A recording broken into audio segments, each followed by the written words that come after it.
Hello and welcome to another planning appeal case study video. I'm John Peters, and in this video I'm going to explain how we overcame an enforcement notice that was issued by the London Borough of Newham Council for one of our clients for an HMO they were operating.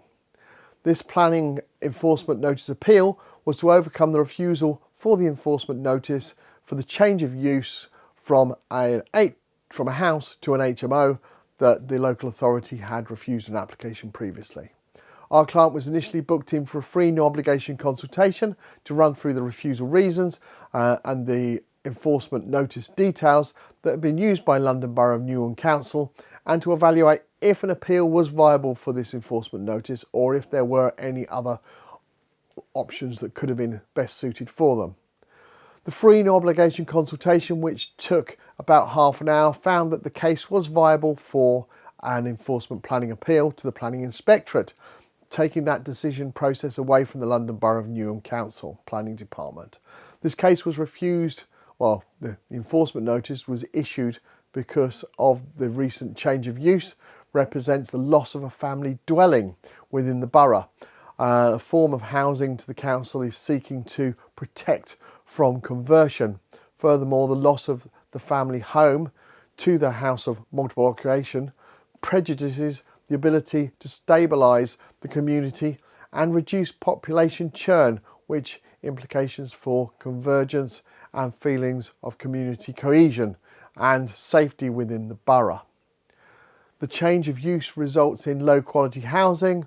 The undersized accommodation does not provide an adequate or healthy living environment for existing and future occupants of the property and does not offer the accessibility or flexibility required of all new housing. This is contrary to the National Planning Policy Framework. The change of use results in an increase in noise and disturbance, having an adverse effect upon health and the environment and general amenities of the area. This is a result of an increased comings and goings and the change to the pattern of movements inside and outside of the premises. This is contrary to the National Planning Policy Framework. Now, as an organisation, we've been finding recently a large number of errors in a lot of local authority enforcement and planning appeals, notices and decisions.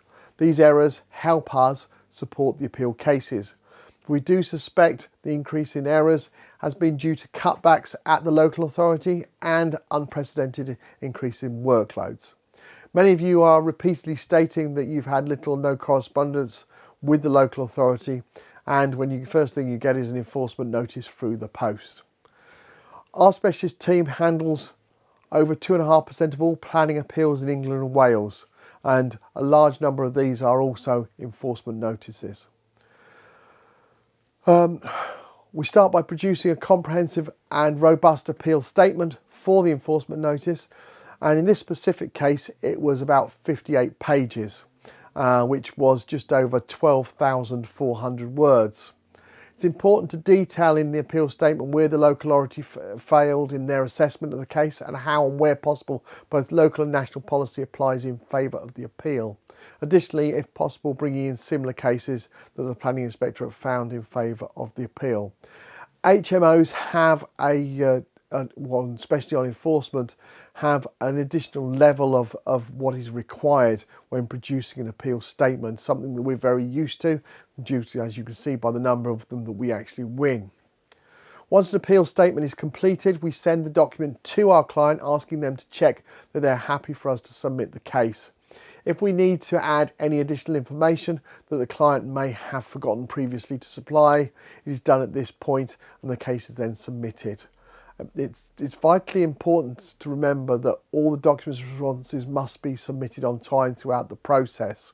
Enforcement notices have a reduced time scale of only 28 days from the date of issue to be able to actually appeal. Failure to do this will result in an appeal not being successful. That's something that we hear about when people try and produce their appeals themselves. You have to be to the point and you have to know what you're putting in there. Always ensure you use a professional who has considerable experience of appeals.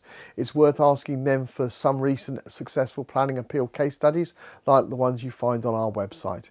Due to the large number of cases we represent, we do have a dedicated team that liaises with the Planning Inspectorate on a daily basis. For this appeal, an independent planning inspector from the Planning Inspectorate visited the site on the 7th of February, and we're really pleased to confirm the appeal was upheld and the permission was granted on the 12th of October in a 5-page appeal decision notice. If you'd like to find out if we can help you with your planning appeal or enforcement appeal, complete our online form on our website www.planningappealsuk.com, and our new case support team will arrange for a free no obligation consultation with one of our planning appeal assessment professionals. If you'd like to find an appeal case study for a certain type of application or even in a selected area, we have so many and not all of them are published or filmed.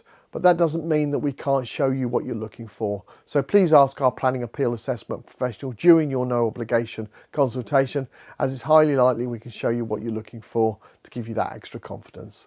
Thank you for watching and taking the time to watch this planning appeal case study video, and I look forward to producing another one very shortly. Thanks a lot. Bye.